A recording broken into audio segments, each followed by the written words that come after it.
Hi, I'm Tina, but you might know me by my other name, Star-Lord. I'll show you how to make these easy to print, straightforward to assemble Star-Lord blasters, next on Tina Tries.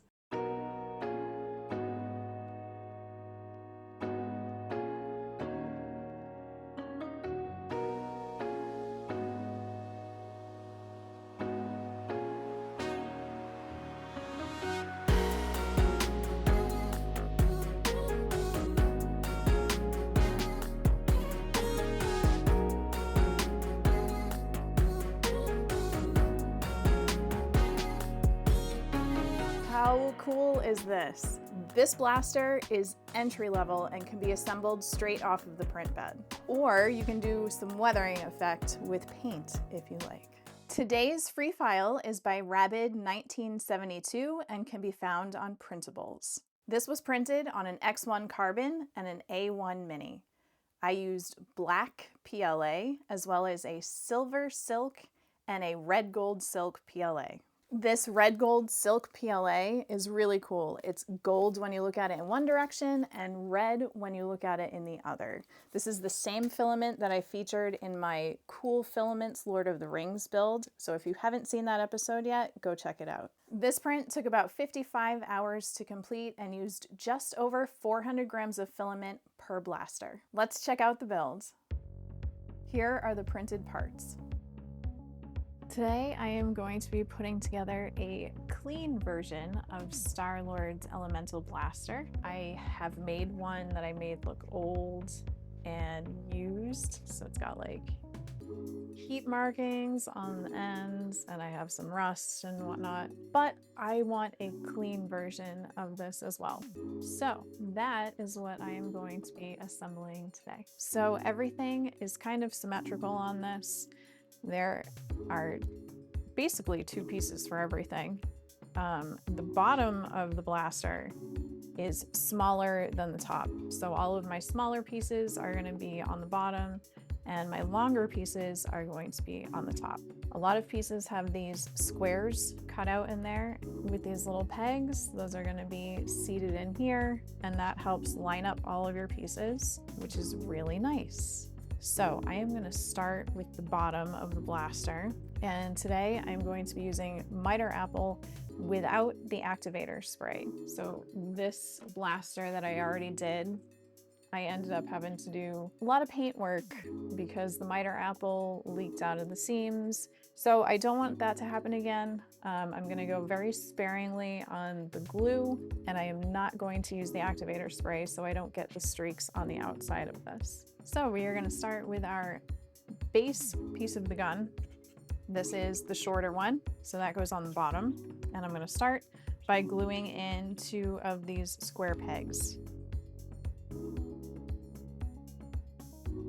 And I'm going to hold them down for a second to make sure that they stay. So we have our two pegs in there. Next piece is the silver part of the blaster. So again, the top is bigger. So you want to make sure that you have the right one.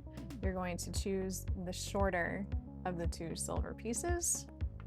This also has a cutout for the peg so that you can't screw up the alignment on this. So I'm going to put some glue on the peg and then I am going to put glue on the underside of this silver piece, avoiding the edges. That way it doesn't leak out. Okay, once you have it lined up, all nice and flush on all the sides, just hold it down for a second to make sure that it stays in place. And there we go. Next up is this piece. It has these little divots here. We're actually going to glue in some fake screw covers to that later. But you will notice this has an edge to it so that it lines up here. Also has the square cutout on the bottom so that you can't mess up the alignment. So I am going to glue this same as I did for the silver piece. I'm going to put some on the peg here, and then I'm going to put some on the underside of this piece, avoiding the edges so that my glue doesn't leak out.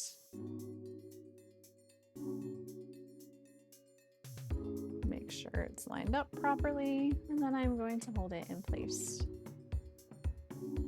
And there we go. So there are two sides to the trigger. These both have the square cutouts. So I am going to glue them into one section, and then I will glue both of these together.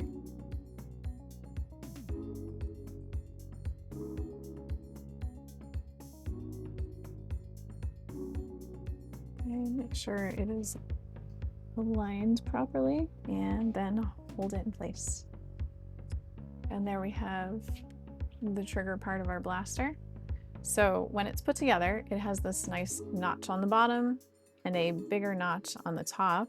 On the base that we've put together, there's a notch here, which will seat nicely with this one when we put it together. So it's going to set on there just like this. Next up, I am going to assemble the top part. Again, this has the square notches for our little pegs. I'm going to put those in first. There are our pegs. Next, I'm going to glue the silver piece on here.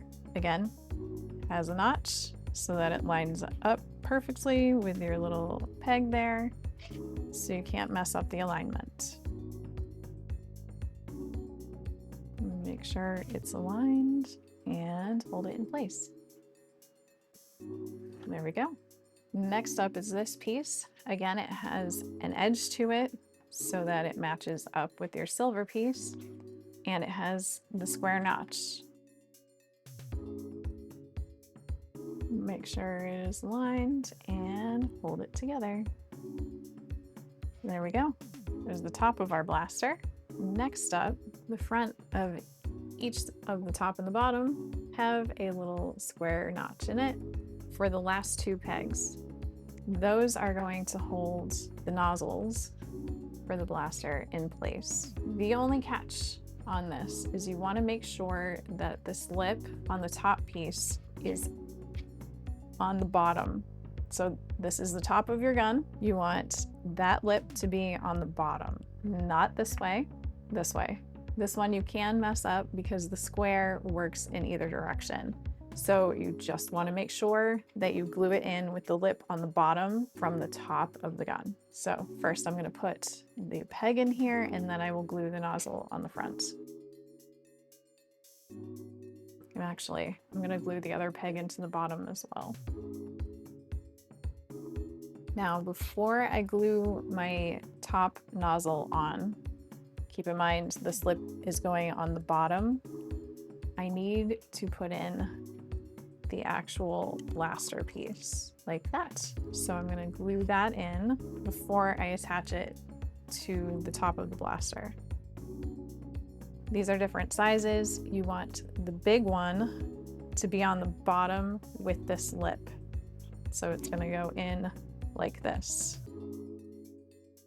And that piece is actually the exact size of this oval opening, so you don't have to worry about it being crooked, which is really nice. So I'm going to let that dry for a second, and I am going to glue this piece into here. So for the bottom of the blaster, looks like this, like a boat kind of. The lip on this one needs to go on the top. So you've got the bottom of your blaster and the lip goes on the top part. So it's the opposite of the top of the blaster. I also have this piece that needs to go in here. And again, it's the exact shape, so you can't mess it up, and you don't need to worry about it being crooked because it fits in there perfectly. So I'm just gonna add some glue and slide that piece in. So there we have our top and bottom nozzles for the blaster. The top one is gonna get attached like this, and the bottom one will be attached like this. So let's do the top one first. Top of my blaster, lip on the bottom. We're gonna attach it just like that. And again, I am avoiding the edges of the pieces so that the glue does not show on the outside of my finished piece. And I'm gonna hold that in place for a couple of seconds. And there we have the top nozzle of our blaster. It's looking pretty cool. Let's do the bottom. Remember, the lip is going on top for this one. So here's the bottom of our blaster. The lip is gonna go on the top. So we're gonna glue it just like this. Make sure it's lined up and hold it in place for a couple of seconds. And there we have the bottom nozzle on the blaster. Next up, we are going to glue our handle onto the base. This has the notch in the bottom so that it lines up perfectly. It's not going to be misaligned. So I'm going to put a little bit of glue in the notch here and then a little bit on this handle part, but I don't want it to leak out. So I'm going to avoid the edges. Okay, and there we have our handle. Next up, we want to put the little decorative pieces here. So we're going to start with a large silver piece, then one of these red gold, the kind of skinnier version, a medium silver piece, then the larger red gold, the smallest silver piece, and then this black one with the lines on it.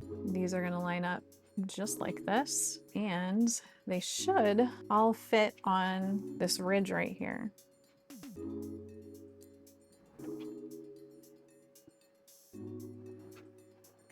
That is going to be a very tight fit. So what I think I'm going to do is sand down this piece that goes in the front, and hopefully we can get all of these to fit on the ridge like they should. So let me go get some sandpaper. So I'm just going to sand down one edge, and hopefully we can sand it down enough that it will fit all of these pieces in a row like they should.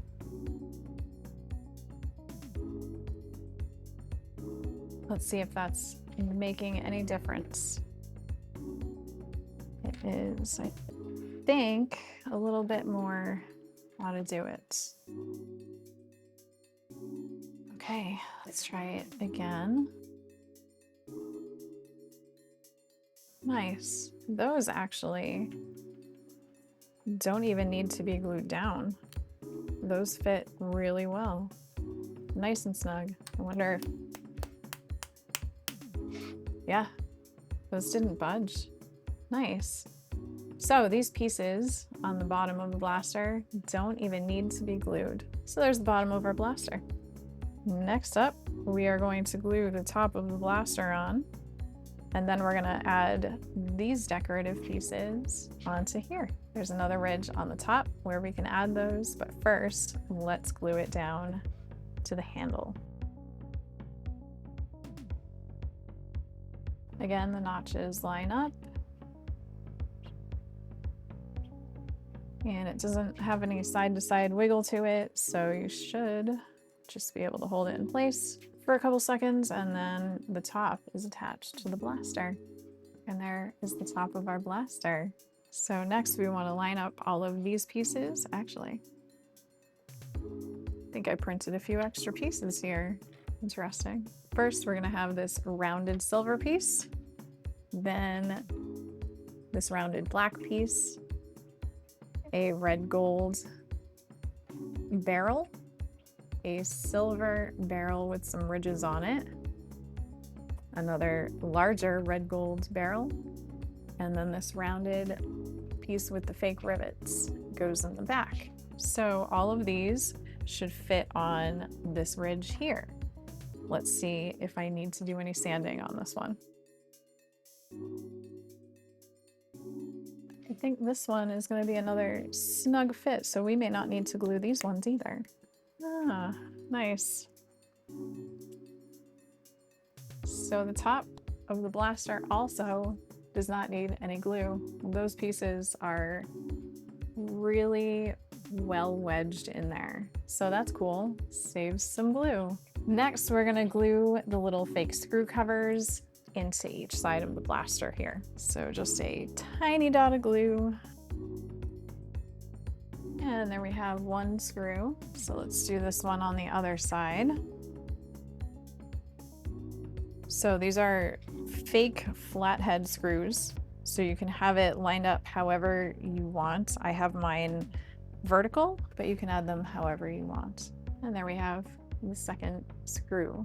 Last but not least, we have these little decorative end caps that are just gonna go right into these little sections here, and then this blaster is done. There's the bottom one.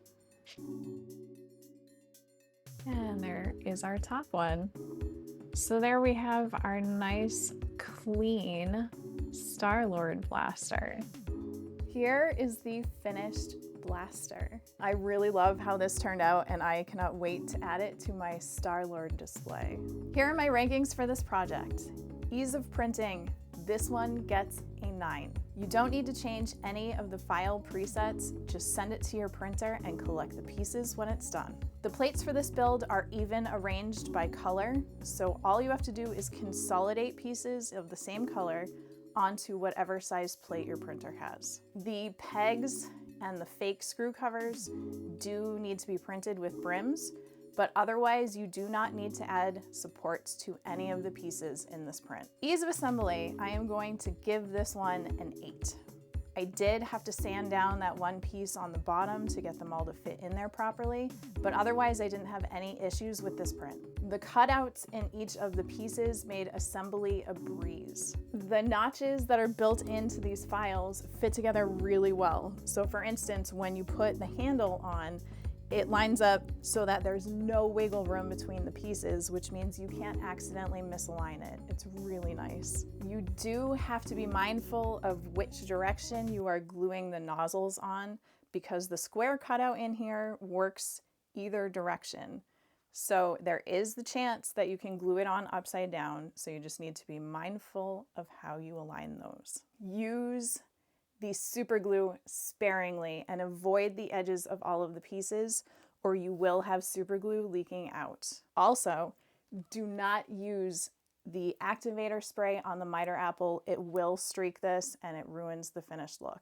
I definitely recommend using the silk PLAs for this because it gives it this really great metallic look without having to do any post-processing. If you want a well-used version of the blaster, you can also add paint to it. I added some rust around the edges and on the seams of the pieces here, and I also added this heat damaged effect to the nozzles. This can be done by doing a wash with the different colors. If you want me to do a video showing how to do that, let me know in the comments below. If you don't want to make your own blaster, I've got you covered. Check out my Etsy shop. That's going to do it for this episode. If you liked this and you want to see more fun projects, please consider liking and subscribing. I am going to be making some more complex weapon builds in the future, so stay tuned for those. If you haven't yet voted in the Kobe versus Bird poll, get your votes in quick because that is going to be my next video. I will see you on the next one. Dance off, bro.